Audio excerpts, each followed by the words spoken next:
So it's day one of lockdown and the first edition of our lockdown vlog. Thanks for joining me, Adrian. How are you doing?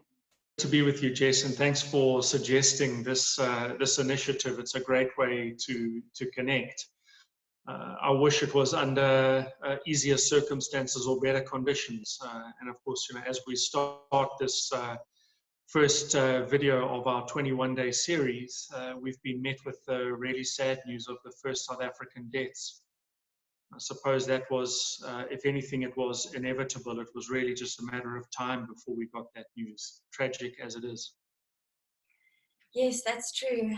And we also had alarming news coming out of the States recently of 3.28 million new jobless claims. That's an alarming number. By any measure, that new unemployed figure coming out of the US yesterday afternoon is an absolutely awful number. We've never seen anything like it before. And there was a sense going into the announcement that this would be a big number. But compared to previous crises and the most recent global financial crisis, the 3.3 million newly unemployed absolutely dwarfs those figures. We could find lots of explanations as to why it's particularly high in some forgiving factors. For instance, US employment started from the highest employment number ever. So you're coming off an exceptionally high base. But even once we've put in all of those mitigating factors, it doesn't take away from some sense of just how damaging the COVID-19 virus is on economic performance. And it reads through to the South African economy. You don't have the frequency of data that the US will have, but it does give us a sense of the type of impact that the South African economy can anticipate. And given that we went into the lockdown with an already very, very fragile economy, I think that this is just it's a sobering number, and it gives us a sense that what we face is almost unprecedented from an economic perspective. Yes, and we also wait on tenterhooks now for Moody's announcement tonight. In light of the crisis that we're in, will it even have a material effect?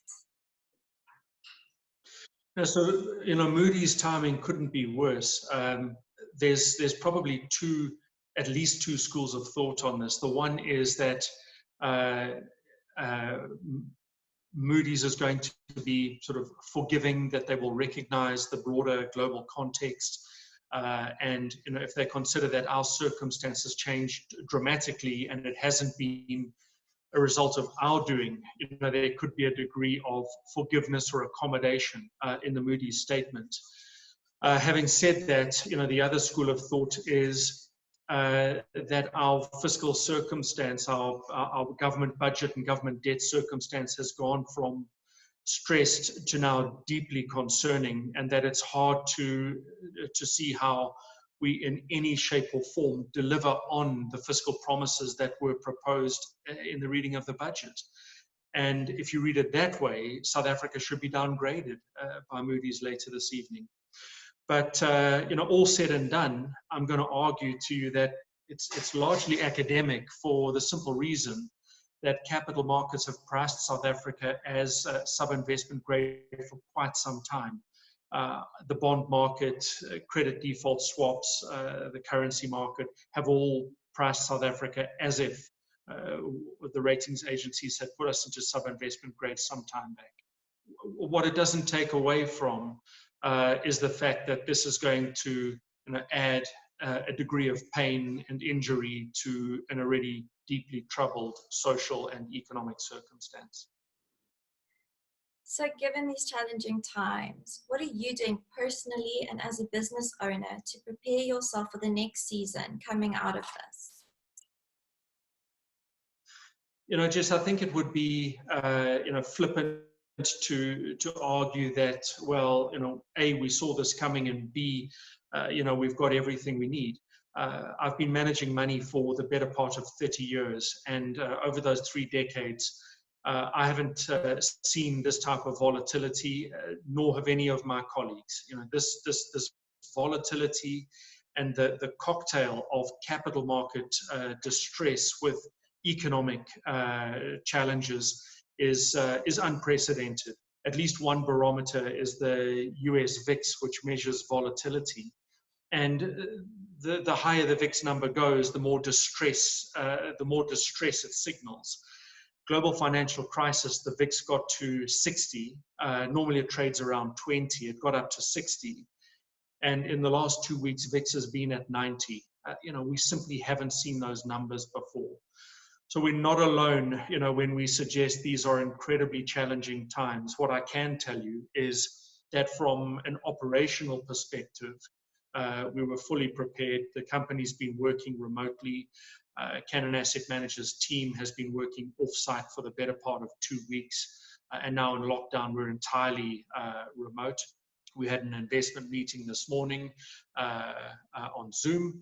And our portfolios, obviously, it would be, I think, disingenuous to say we're having a fantastic time from an investment perspective here, but our portfolios are navigating this in reasonably good shape. Most importantly, our conservative portfolios came into this environment with the better part of 30% cash. So that's been fantastic defense in a very, very volatile circumstance. Our riskier portfolios, our capital growth portfolios, are exposed, as the name implies, to growth assets. And the insulation that they have is diversification. And by way of example, those growth portfolios have about a third of their exposure is offshore. And so whilst they've been exposed to global markets that have sold off, they've been afforded relief from the rand moving against the US dollar. So these are trying times, and by many accounts, unprecedented times. But we're equipped and we are navigating and negotiating. Thanks, Adrian. Thanks for that. And thanks for joining me. And we'll see you again tomorrow.